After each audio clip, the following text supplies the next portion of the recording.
अब आ जाते हैं उन तैयारियों पर जो कि इस वक्त जारी हैं और बड़ी जोर और शोर से जारी हैं। मौसम की भी परवाह नहीं की जा रही, मिलना है तो मिलना है, क्योंकि इंतखाबात हमारे सर पर आज के दिन है ना, आज से तो बाकायदा आगाज हो रहा है। बिल्कुल। तो कल इलेक्शन कमीशन ने रजिस्टर्ड वोटर्स का डेटा जारी किया, जिसके मुताबिक वोटर्स की मजमूई तादाद 12,85,82,760 है, जिसमें से मर्द वोटर्स हैं तकरीबन 6,92,63,704 और ख़वातीन वोटर्स हैं 5,93,00,000। और प्रोड्यूसर साहब को बड़ी जल्दी है, वो चाह रहे जल्दी जल्दी मैं आगे बढ़ूँ, तो उन्होंने मुझे पूरी तादाद नहीं बताने दी। तो इलेक्शन जो है उनकी आमद है और सियासी और इंतखाबी इत्तेहाद भी बनते देख रहे हैं। बिल्कुल। और कल का दिन बड़ा अहम था। साबिक वज़ीर दाखिला सरफराज बुगटी जिन्होंने इस्तीफ़ा दे दिया था, वो पाकिस्तान पीपल्स पार्टी की कश्ती में सवार हो गए, जबकि कल साबिक सदर आसिफ अली जरदारी बलूचिस्तान में एक वर्कर्स कन्वेंशन से खिताब में उन्होंने ये दावा किया कि अगर पाकिस्तानी अवाम उन्हें चांस दें तो वो पाकिस्तान के मुआशी हालात को ठीक करना जानते हैं और सब कुछ संभाल लेंगे। उधर मियाँ नवाज शरीफ ने भी कल अहम तरीन बयानात दिए हैं और मियाँ नवाज शरीफ के बयान के हवाले से बात करें तो उन्होंने बयान में कहा कि उनके बयानात से एक चीज़ वाज़ेह लग रही थी कि वो अब भी उस सवाल का जवाब तलाश कर रहे हैं कि मुझे क्यों निकाला है। कल मियाँ नवाज शरीफ ने तंज किया कि 2018 में RTS बिठाकर जो हुकूमत लाई गई वो तो एक मोटरवे भी नहीं बना सकी। उनके साबिक़ा अदवार में मुल्क तरक्की कर रहा था मगर तरक्की के सफ़र को रोका गया। बिल्कुल।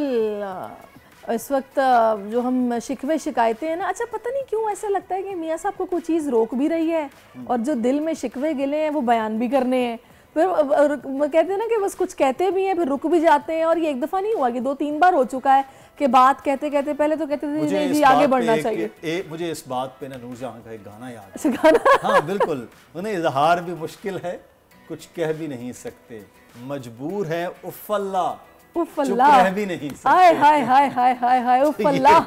लेकिन मियां साहब इस वक्त फुल फॉर्म में उफ़ल्ला वाला सीन नहीं है। आधी बात करते हैं, आधी बात तो कर रहे हैं, आधी बात को छोड़कर। अच्छा पता है वो कुछ मौके की नज़ाकत भी तो है ना, उनको पता है कि अवाम के मसाइल इसमें कुछ और है, अगर मैं इस चक्कर में पड़ गया तो वो चीज़ें वैसे नहीं होंगी जैसे मैं चाह रहा हूँ, तो इस वक्त जो प्रॉब्लम है सॉर्ट आउट उसको करना है, तो बजाय इसके कि मैं शिकवे शिकायतें लेके बैठ जाऊं, लेकिन दिल में जो गिला है वो तो फिर ज़ाहिर इंसान कहता है ना। उनके साथ जो हुआ है वो उसका बहरहाल उनका सवाल और उनका जवाब चाहते हैं और जो कुछ किया गया भाई एक बार नहीं मुतअद्दिद बार है।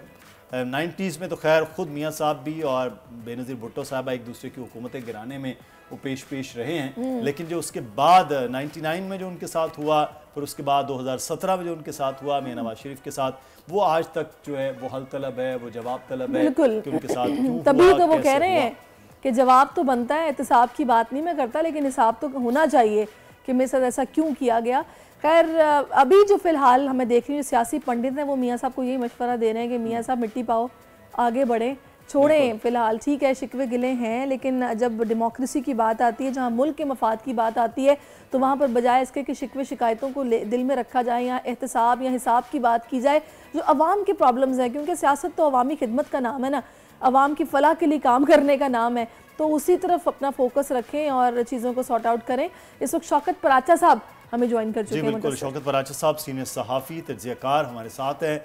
पराचा साहब बहुत शुक्रिया आपके वक्त का। सर ये इस वक्त हम सिचुएशन देख रहे हैं कि मियाँ नवाज शरीफ साहब वो अपना सवाल आज तक कायम रखे हुए हैं, ओके उस पर बहुत ज़्यादा एम्फोसिस नहीं हो रहा, वो अपने इंतखाबी मुहिम के मामलात आगे बढ़ा रहे हैं, लेकिन वो जो सवाल उनके साथ था 2017 में जो कुछ उनके साथ किया गया या हुआ वो बहरहाल आगे ना हो, ये कैसे मुमकिन है और किस तरह से ये तमाम सियासी जमातों का सिस्टम का चलना कि मियाँ नवाज शरीफ की चलती हुई हुकूमत हटा दी जाए किसी न किसी तरह से, तो ये आगे कोई ऐसी हुकूमत ना हटाई जाए। आपको क्या लगता है मुल्क में इस तरह चीज़ें चेंज हो रही हैं?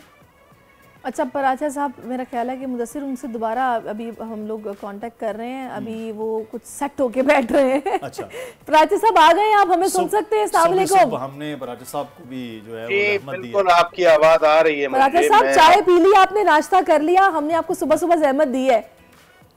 मेरी आवाज आ रही है? बिल्कुल आ रही है, मुझे बताइए नाश्ता कर लिया है ना आपने? जी जी चले। अच्छा पराचा साहब असल में अर्ली उठने वाले हैं और जब कोई अहम केसेस सुप्रीम कोर्ट होते हैं हम उनको वहाँ भी देख लेते हैं, बिल्कुल ऑन ऑफिस में भी देख रहे होते हैं जो एक्टिविटीज, और आज तो बड़ा अहम दिन है इलेक्शन का क्योंकि आज फैसला में हो रहा है। हाँ, बाकायदा आगाज हो रहा है और आज तो आई थिंक दूसरा एक फैसला भी आ रहा है ना, वो जो महफूज हुआ है पीटीआई के बल्ले के निशान पे। तो पराजा साहब, सर आपसे आगाज करते हैं। मियां नवाज शरीफ साहब आज भी ये सवाल कर रहे हैं कि उन्हें क्यों निकाला है, लेकिन ये 2017 में 99 किसी भी तरह के मामलात हों मुल्क में, वो निज़ाम आप देख रहे हैं कि वाकई वो कायम हो रहा हो कि कल को कोई और हो या मियां नवाज शरीफ साहब की हुकूमत हो तो उनको इस तरह से ना निकाला जाए कि अवाम के वोट लेकर कोई भी वज़ीर आज़म बने और उसकी हुकूमत ख़त्म हो जाए। क्या तब्दीली निज़ाम में बेहतरी नज़र आ रही है सर बहैसियत सहाफ़ी आपको? बहुत शुक्रिया एंड वेरी गुड मॉर्निंग। बात यह है कि कौमें अपने कंडक्ट से और अपनी माजी से सीखती हैं। जो इस वक्त मुल्क की सूरत हाल है वो किसी भी तौर पर आइडियल नहीं है। यानी इंडिया इस वक्त $600 बिलियन फॉरेन रिजर्व के साथ बैठा हुआ है और हम जो है वो प्राइवेट सेक्टर, प्राइवेट बैंक्स के मिलाकर भी $12-13 बिलियन पे बैठे। बिल्कुल एक बिलियन डॉलर के लिए IMF की हर तरह की शराइत मानना पड़ती हैं और उसकी बुनियादी वजह भी यही है कि हमारे यहाँ पॉलिटिकल इंस्टेबिलिटी, ये निकल गया, ये आ गया, ये अब सुप्रीम कोर्ट चल पड़ी, सुप्रीम कोर्ट में JIT बन गई, फिर मॉनिटरिंग जज बन गए, फिर वो पनामा में कुछ नहीं मिला तो अकामों में निकाल दिया। ये वो बुनियादी सवालात हैं जो मियां नवाज शरीफ पूछ रहे हैं। 93 में भी एग्जैक्टली वो निकाले गए। उस वक्त के सदर के पास 58(2)B का अख्तियार था, लेकिन सुप्रीम कोर्ट ने, जस्टिस नसीम हसन शाह की कोर्ट ने उनको बहाल किया। अप्रैल मई में ये किस्से चलते रहे, लेकिन फिर वो अक्टूबर में, फिर सितंबर अक्टूबर में निकाल दिए गए। और इसाक खान भी और वजीर आज़म मियां शहबाज नवाज शरीफ भी। 12 अक्टूबर 99 को, बिल्कुल मैं उस वक्त भी जर्नलिस्ट ही था, तो सुबह ठीक ठाक था, फिजा बड़ी अच्छी थी। वो मुल्तान गए, वहाँ शुजाबाद में उनका जलसा था नासिर शाह साहब के घर पे। आज भी वो उनकी पार्टी के साथ हैं। तो फिर पता नहीं शाम में 4 बजे क्या हुआ कि वो मामला ही उलट हो गया और फिर नवाज शरीफ हट गए। तो ये हमारी तारीख कोई अच्छी नहीं है पॉलिटिकल स्टेबिलिटी के हवाले से, और उसी इंस्टेबिलिटी की वजह से पाकिस्तान सफ़र करता है, पाकिस्तान के लोग सफ़र करते हैं। बेरोजगारी, आपके प्रोजेक्ट्स नहीं आते, इन्वेस्टमेंट नहीं आती कि आप एक लॉन्ग टर्म वो एटमॉस्फेयर नहीं दे सकते। मसलन यकीन माने यही इलेक्शन है, यानी जब अब आकर सुप्रीम कोर्ट का फैसला आया, ये दूसरे वाला जिसमें उमैर नियाजी को तौहीन अदालत का नोटिस गया, उसके बाद अब यकीन हो रहा है कि हाँ 8 फरवरी को इलेक्शन होंगे। वरना पूरे मुल्क में हर एक बंदे ने, ये नहीं मैं किसी खास की बात कर रहा, हमारे यहाँ हर बंदा पॉलिटिशियन भी है, हर बंदा दिफाई तजज़ियाकार भी है, हर बंदा फॉरेन पॉलिसी एक्सपर्ट भी है, हर बंदा इकोनॉमिस्ट भी है। सब ने मिलकर एक अफवाह फैलाई हुई थी कि इलेक्शन तो हो ही नहीं सकते जी 8 फरवरी। बिल्कुल। लेकिन पराजा साहब, ये एक बड़ी अच्छी चीज सुप्रीम कोर्ट से हमें नजर आई। जो हल्का बंदियों पर एतराज थे वो भी देखें, जैसे मंसूर अली शाह ने कहा कि वो भी सब गैर मौसर हो गए हैं। फिर इलेक्शन के हवाले से जो कयास आराइयाँ थी उनको जिस तरह सुप्रीम कोर्ट में जाके ख़त्म किया गया है, वो एक बड़ा खुश आइन मामला है। दूसरा जो मेरा सवाल आपसे वो ये है कि ये जो इलेक्शन के हवाले से 88 के बाद से लेके हम जुडिशरी में ROs और DROs देख रहे थे, उसमें अब ब्यूरोक्रेसी आई है। तो 88 से लेके आज तक तमाम इलेक्शन पर एतराज़ तो रहे हैं, बल्कि बहुत से इलेक्शंस के हवाले से तो ये भी कहा जाता रहा कि टर्न आउट कुछ था, अगले दिन कुछ और रहा। तो अब जो ब्यूरोक्रेसी आ गई है, तो क्या इस पर भी वही एतराज़, वही चीज़ें रहेंगी? तो फिर इलेक्शन के शफाफ होने में भी हम बहुत दूर हैं, जैसे पॉलिटिकल स्टेबिलिटी की आप बात कर रहे हैं।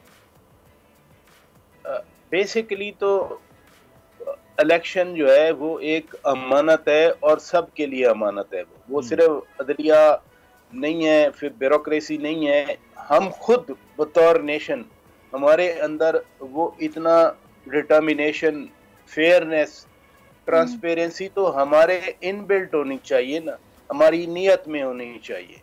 उसमें अगर एक फैसला हो गया कि जी इलेक्शन 2013 या 2017 का 18 का हमने फलां पार्टी को देना है, तो फिर वो हमारे अंदर की ट्रांसपेरेंसी नहीं है। यानी असिस्टेंट कमिश्नर, डिप्टी कमिश्नर, तहसीलदार, वैसे तो आपका सारा निज़ाम वो चलाते हैं। अगर वहाँ उन पे आप ट्रस्ट कर रहे हैं तो इलेक्शन में ट्रस्ट क्यों नहीं किया जा सकता? बिल्कुल। और इन कंपैरिजन अगर अदलिया पे आप उनको आरओज बनाते हैं, डीआरओज बनाते हैं, तो कौन सा एक इलेक्शन 85 से ऑनवर्ड जो हमारी जिंदगी में हुए, 85 से ऑनवर्ड कौन सा इलेक्शन है जिसकी मैं कह दूं, आप कह दें या कोई कह दे कि जी वो बिल्कुल 100% फ्री, फेयर एंड ट्रांसपेरेंट हुए थे।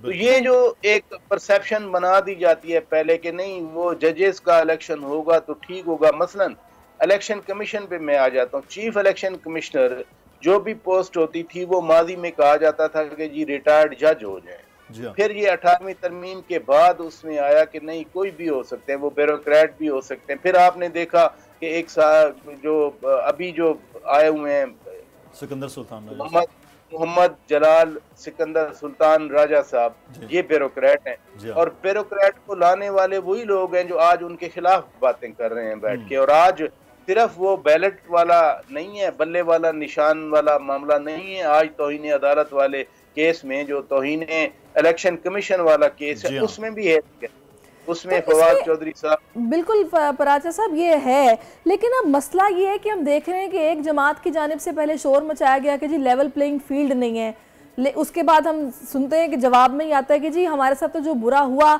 अभी ये उसको समझ लें कि लेवल कर रहे हैं, हमें हमारा हक दिया जा रहा है तो हम जनाब खुल के इलेक्शन लड़ेंगे और सारे मैदान में है। लेकिन ये सारी जो कंट्रोवर्सी इलेक्शन से पहले क्रिएट हुई है, ये लेवल प्लेइंग फील्ड वाली, फिर एक जमात ये कहती है हमें दीवार से लगा दिया गया है, हमारे तो सारे रहनुमाई जेलों में है, हमारे कारकुनान पकड़े जा रहे हैं, हमें मौका नहीं दिया जा रहा। कैसे मुमकिन है कि कंट्रोवर्सी इलेक्शन के बाद क्रिएट ना हो? और 58 अरब रुपया ज़ाहिर लगेगा इलेक्शन पे, तो इतना पैसा भी लग रहा है, तहफ़्फ़ुज़ात भी हैं, उन्हें क्यों नहीं हल किया जा रहा? और अब तो कोर्ट ने भी कह दिया है कि किसी भी तरह की दरखास्त को भी नहीं सुना जाएगा इलेक्शन से पहले। अब इलेक्शन से पहले हल्का बंदियों के एतराज़ात नहीं सुने जाएंगे, क्योंकि वो हमारे आइन और कवानीन का हिस्सा यही है कि once delimitation is done, once it is notified rather, तो उसके बाद तो अगर किसी को रिजर्वेशन है तो फिर वो कौन सा प्लेटफॉर्म है जहां पर जाए, या फिर वो नहीं हो ही नहीं सकती? अब नहीं, शेड्यूल आने के बाद नहीं हो सकता, क्योंकि ये तो नहीं है ना कि फिर उधर कैंपेन चल रही है और इधर से ये केस चल रहा हो, एक बंदे को पता भी ना हो कि उसका हल्का बदल रहा है या उसका हल्का वही है।